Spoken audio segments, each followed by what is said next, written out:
Yeah, welcome. So the topic we'll be discussing in this lecture is solving problems by searching. So in the last class, we have discussed about different types of agents like reflex agents, goal-based agents, utility-based agents, learning-based agents, all those things. So in this lecture, we'll be focusing on problem-solving agents. Like given a problem, how an agent can solve it. That is, we just give the problem. We just give the problem, and we expect the agent to provide a solution. Uh, so basically, this type of problem solving methodology comes under a class of algorithms which is called as uninformed algorithms. Uninformed in the sense we don't provide any hint about how to solve, or we don't provide any heuristic in the sense the measure of the correctness of the solution.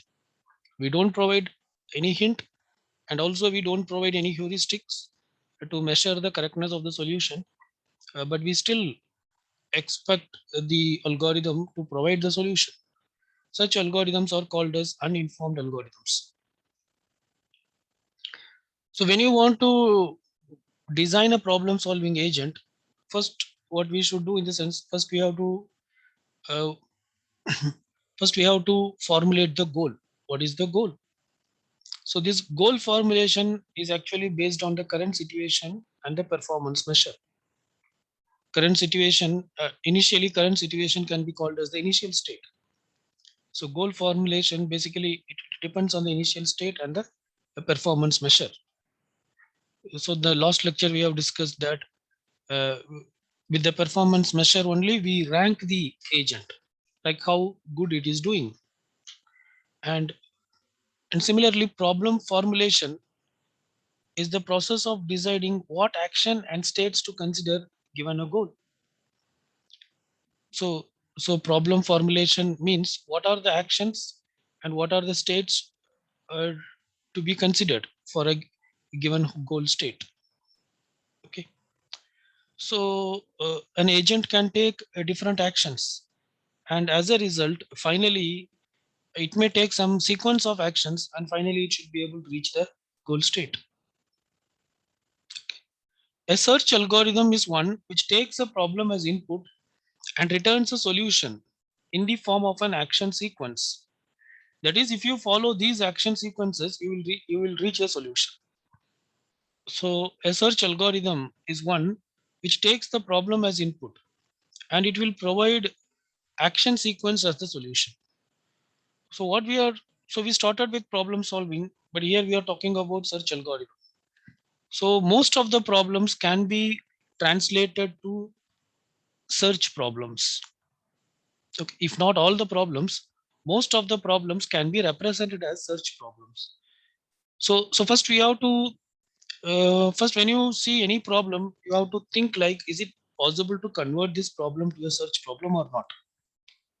If it is possible, first you convert to a search problem, and then give some inputs, and then we have many search algorithms are available already in data structures, which will do the job of solving the problem. So that's what here we are talking about. A search algorithm can be used, which will take the a problem as input, and it will provide a sequence. So here problem in the sense, what is the initial state and what is the goal state that it will take as input, and what are the actions that can be performed as the a sequences. Then it will identify what sequence of actions will take the problem from the initial state to the goal state, which is nothing but the solution. So here is an simple algorithm for problem solving agent. It's a very top level algorithm. It's not nothing into specific, but let us see. So the algorithm is simple problem solving agent. It perceives something from the environment and it returns an action. So these are some of the variables. Sequence.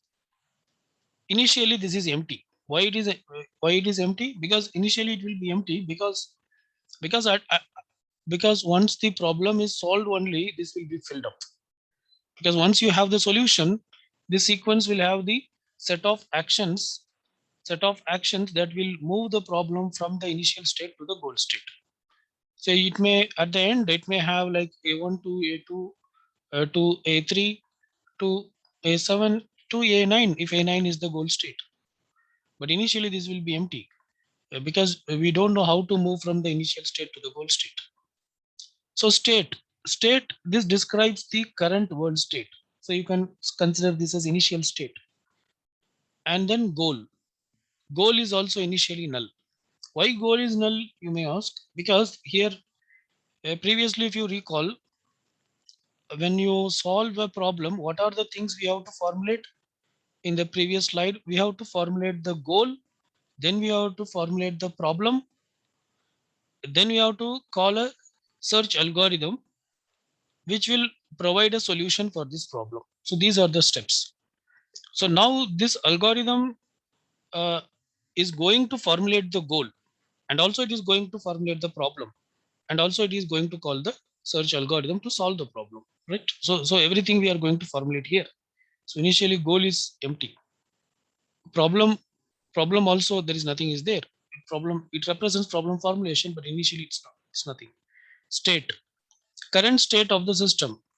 So let us assume there is an update state function which will update the current state of the system based on the percept, based on the recent percept, whatever the agent senses. Okay. If sequence is empty, then do this. Yes, initially sequence is empty, we know. Then what it does here, first it formulates the goal. Goal is equal to formulate goal. Based on the current state, formulate the goal. What should be the final state? Problem. Similarly, formulate the problem. Formulate problem based on the uh, current state and the goal state. Okay. Then call the search algorithm and give this problem as the input. So problem contains everything. It includes the current state and also it includes the goal state. So the search algorithm, what it should do, it should identify uh, the sequence which will move us from the current state to the goal state. So that is what the search algorithm is expected to do. So finally, if the sequence is equal to failure, so either the search algorithm, it may either return success or failure. If it is failure, then return null action. That is, we are unable to solve the problem. Otherwise, suppose if it is returning success and some sequence is there, some sequence is it is giving. Okay, then in that sequence, whatever the first entry is there, that is the goal state. So that will go into action. The first of that sequence will get into action, and the remaining all sequence will get into the sequence part. Because if you follow this sequence, you will get this action, and it returns the action. Okay. So this is a simple problem, simple algorithm for problem solving agent. So basically, mm, it provides step by step. See, here we are.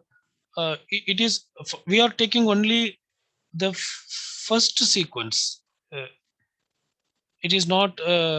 We are not taking the full sequence, right? Uh, I'm, I'm sorry.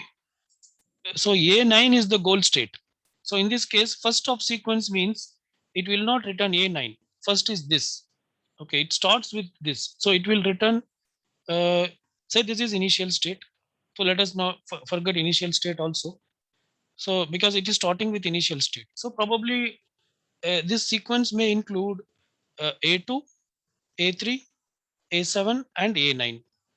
So first means it will take only A2 and return A2. It returns A2, which means that it is telling to the agent that from A1 you just go to A2.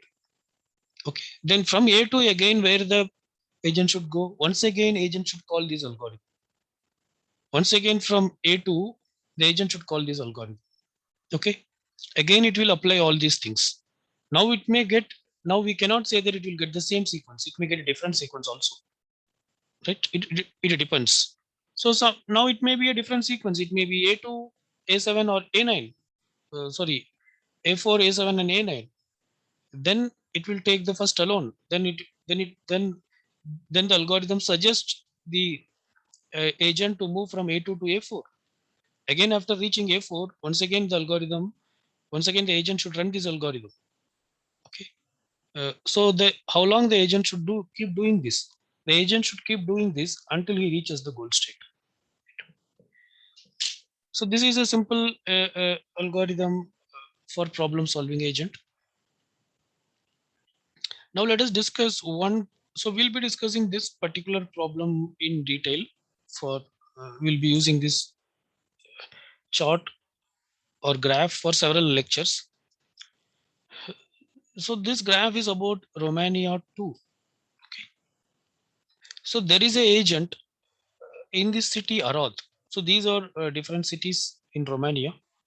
There is an agent in the city Arad, and this agent would like to move to the city Bucharest. Okay. And the cost of moving from one city to another city is represented through this graph. So all these vertices are the city, and the edge represent either the cost or the time. So it want to move from Arad to Bucharest. So that's the problem. So now we are not going to the solution part. We will be discussing the solution for this problem using several algorithms, but now we are not getting into that. Now we are only focused on defining the initial state, goal state, problem formulation, all these things. Okay. So given this problem, how will you define the initial state and the goal state, all those things? Let us see. So for the given problem, the initial state is nothing but Arad. At Arad, that's the initial state. What's the goal state? Goal state is to reach Bucharest. So reaching Bucharest is the goal state. And what are the actions the agent can do? So there is something called S of X. There is something called S of X. So which is called a successor of the agent. So from Arad, where the agent can move immediately, that can where the agent can move, all those are available in available through the action S of Arad. Okay. So S of Arad will give all these things. So there are multiple options. Uh, the agent can choose anything. So the immediate successor of Arad were Timisoara, Sibiu, Zerind. So all these are available in S of Arad, successor of Arad. Okay. Similarly, there are many what you call functions available uh, which the agent can apply. Okay. We'll be discussing. So similarly, there are many actions are available which the agent can apply. We'll be discussing other actions later. Right. Say for example, there is an action available for the agent to check from Timisoara. Say for currently the agent is in Arad. Okay, but his ultimate aim is to reach Bucharest. He don't know the full map. First, remember this. He don't know the full map. The agent don't know the full map. He is in Arad, but he can perform some actions. Like if he performs successor of Arad will tell him like what are the adjacent cities. So with this, he knows that Zerind, Sibiu, Timisoara are his adjacent city. And also with this, by performing this action, he will understand that these are his adjacent city, and he can reach to each one of these city with this much kilometers. That knowledge he will have after performing after executing this action. Okay, that doesn't mean that he moved here. No, he knows. Then he can choose. Okay, but say now where is Bucharest? In which direction is Bucharest? He don't know still. That's the point. So so from the map, as we see the map, you may say that this is the path or whatever it may be. So uh, but but he can reach Zerind with less distance. So he may be curious to know that is there any way to reach Bucharest from Zerind? Is there a path to Bucharest from Zerind? Like that he may be curious. So he may want to apply a rule. He may want to check is there any way to move from Zerinth to Bucharest or not. Okay, so how, those things and all he can check. For that there is an action. For example, there is an action called result of, he can try this, result of Zerind, comma Bucharest, like that he can try. Now, if you see, there is no path from Zerind to Bucharest. There is no direct path. So basically, this action will return 0 or false. It will return false. So now he can understand that, okay, there is no path from Zerind to Bucharest. So he will avoid taking this route. Okay. So like this, there are many actions available. So all those set of actions you have to define when you define the problem. And then the path cost. Path cost is the sum of cost of reaching from the source to destination. There are different. Uh, so so there are also any. I mean, there are also step cost. This is called a step cost. Moving from Arad to Sibia, the cost is 140. That is step cost. Arad to Zerind, the cost is 75. That is step cost. But when you say Arad to Fagares, that is from Arad to Sibia, Sibiu to Fagares, that is path cost. So so the path cost also should be defined. Okay. And finally, we should provide a solution. A solution is a sequence of actions leading from the initial state to the goal state. Okay. So this is just a problem formulation. So first we need to formulate the problem. Okay, so that's what we are discussing here. So for formulating the problem, all these things are required. We need to define the initial state, what are the actions, what are the goal state, what is the path cost, or any function. In this case, it is a path cost function. Depending on the problem, the cost function may vary. Basically, this is a cost function. Every problem will have a cost function. What is the cost of achieving the goal? Okay, it's not just goal. So previously we have discussed, if you remember, cost. It's not just achieving the goal.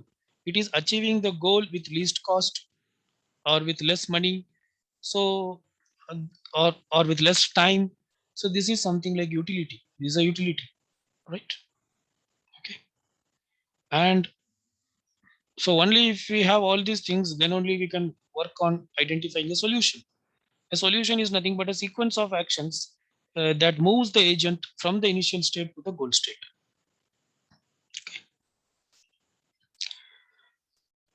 So selecting, uh, so the real world actually here in this problem of identifying the route from Arad to Bucharest, actually we have abstracted the real world problem.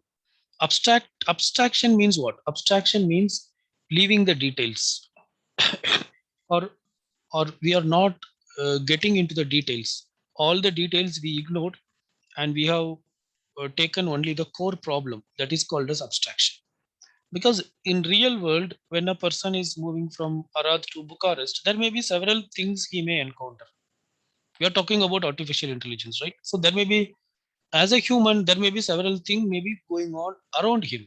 The weather may be, what you call, sunny, or it may be rainy, or it may be, or the neighbor passenger may not be cooperative, or or the scenery may be nice, whatever it may be. But all those, we are not getting into all those details.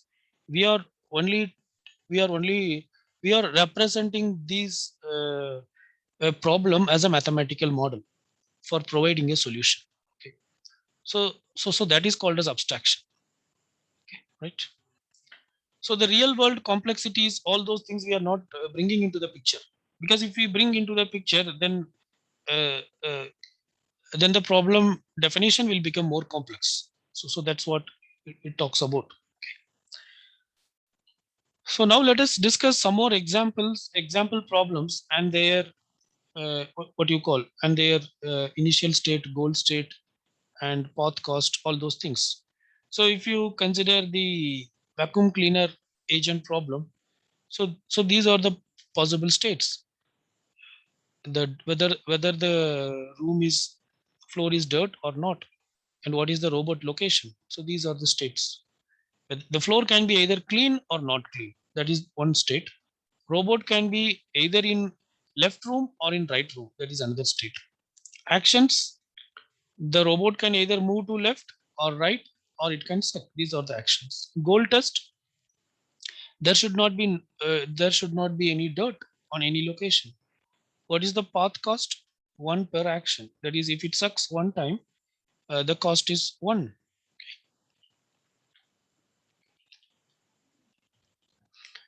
If you consider the 8 puzzle problem, so this is 8 puzzle problem. This is given as the initial state, and this is the goal state. So states are the location of the tiles. There are different combinations may be available. Actions, the tile can be either moved to the left, right, or up or down. Goal test, there is a state whether we have reached that state or not. What's the cost? One per move. Okay. Now somebody, say for example, you are writing two algorithms. One algorithm is achieving the goal with a cost of 100. That means it has moved 100 tiles. Okay, 100 times it has moved the tiles, because for if you move it one time, then the cost is one. So you have written another program that has achieved the goal state with only 25, with the cost of 25. Now we'll say that this is a rational agent than this one, right? Okay. So it's not just achieving the goal; it's achieving the goal with least cost. So with every problem, we'll associate this cost. Okay. So because with cost only, we can say that how effectively we are achieving the goal. Okay. So this is a NP hot problem. Okay. So it means you cannot solve this in polynomial time. And this is a 8 queen problem. I guess you know what the problem is. So you should place 8 queen on different locations in the chessboard, such a way that none of the queens should attack each other. Okay. So this is actually not a solution, because in this solution these two queens are attacking each other. If you remove this, then there are only 7 queens, right?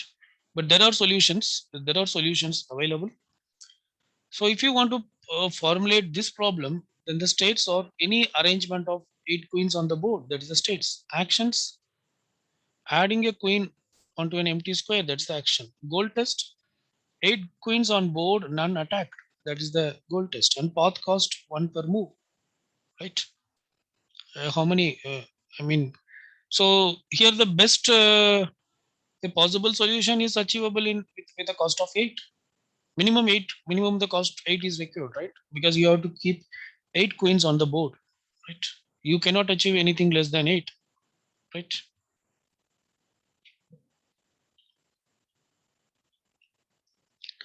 So this is a robotic assembling the pots. Robot assembles some pots. Okay.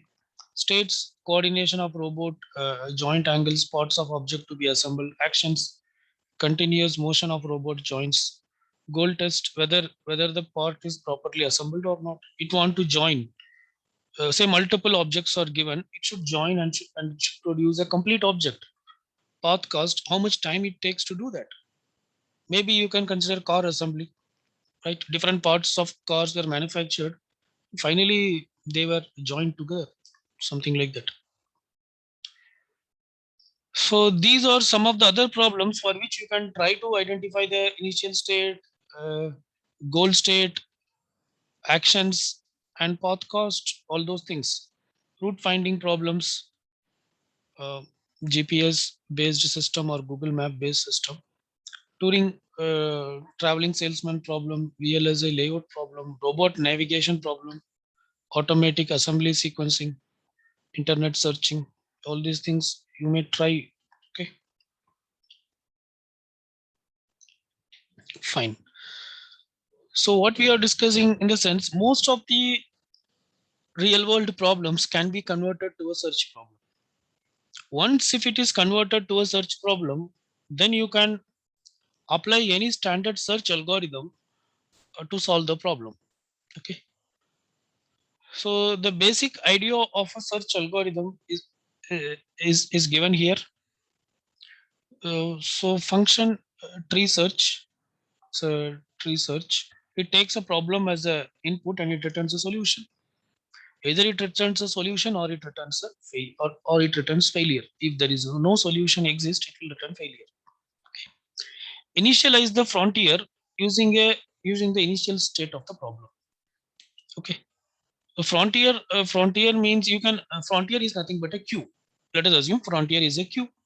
You know what is a queue? Queue is a first in first out data structure. So the queue initially what it will have in the sense it will have the initial state of the problem. So let us assume initial state is represented as I1. So the queue initially will have only initial state, nothing else. Then continue this loop. If the frontier is empty, then return failure. That is, if the frontier is empty means initial state should be there. But if nothing is there, then it means that there is no initial state. So this is the frontier. The queue is called as the frontier, or we call the queue as frontier. If there is no initial state, then return failure. Otherwise, choose a leaf node and remove it from the frontier. Otherwise, choose a leaf node and remove it from the frontier. Here, leaf node means, let us not get confused. So here, leaf node means we are talking about the solution. We are not talking about the original problem. The original problem may be a complete tree. For example, when you take the Arad Bucharest problem, Arad is here, another city is somewhere here, another city is here, Bucharest is here. Different cities are here. The tree or the graph or whatever it may be, we know the full graph. Then leaf node means we are talking about what? Actually, here we are talking about two different graphs. One is this graph. We are not, this is the problem. This is the actual graph from which we are going to solve the problem. But we are not talking about that. Here tree in the sense we are talking about the solution tree. Okay, we are talking about the solution tree. Choose a leaf node and remove it from the frontier, which means let us assume initially this is the I1 initial state. So whatever this, so let us assume this is A, B, C, D, E. So E is the goal state we want to reach here. So what does it mean in the sense remove A from the frontier? That is I1 nothing but it corresponds to A. So remove that from the frontier and add it to the tree. That's what it means. Choose a leaf node and remove it from the frontier. Why it's a leaf node? Because now, see, initially we don't have any solution tree. Is there any solution tree initially when you start the problem? There is no solution tree because there is no solution at all. Now, this first node you are adding, I1, the initial state corresponds to node A. We are adding that to the solution tree. Now, this is the root node, but this is also the leaf node. Okay, so that's what this means. Choose a leaf node and remove it from the frontier. So this is now removed from the frontier. Now this is not in the frontier. Okay. Next, if the node contains the goal state, then return the corresponding solution. Then check whether this is the goal state or not. No, this is not the goal state. Our goal state is E. This is not the goal state. Then what should we do? Expand the chosen node, adding the resulting nodes to the frontier. Now expand this. Expand A. When you expand A, what will you get? You will get D and B. So expand A, expand the chosen node, adding the resulting nodes to the frontier. So what you get? B, D and B. Add this to the frontier. Now D is added to the frontier and B is added to the frontier. Repeat this. If the frontier is empty, return failure. Frontier is not empty. Choose a leaf node and remove it from the frontier. Which leaf node now? D. D is a leaf node. Now you can see, right? Remove it from the frontier. Okay. If the node contains the goal state, return true. Return the solution. Is it a goal state? No. If this is not the goal state, then expand the chosen node, adding the resultant node to the frontier. So expand. Okay. So when you expand D, what you get? E. Add E to the frontier. That is the Q. Okay. Again go back. Again go back. If the frontier is empty, then return failure. Frontier is not empty. Choose a leaf node and remove it from the frontier. Now, so this is a Q. We always remove the front. So B, remove B. B is here. Is check whether is this is the goal. If the node contains the goal state, then return the corresponding solution. This is not the goal. Otherwise, expand the chosen node. When you expand B, what you get? You get C. Add this to the Q. That's what the algorithm says. Okay. Again, go back. If the frontier is empty, return failure. If the frontier is empty, no. Choose the leaf node and remove it from the frontier. Remove it. Okay. Uh, choose the leaf node and remove it from the frontier. If the node contains the goal state, then return that the solution is this is the goal state. Yes, this is our goal state. Now return the solution. Now return this path ADE. Right. So this is how this simple tree search algorithm works. Okay. Fine. Let us stop here for this session. We'll continue further. Thank you.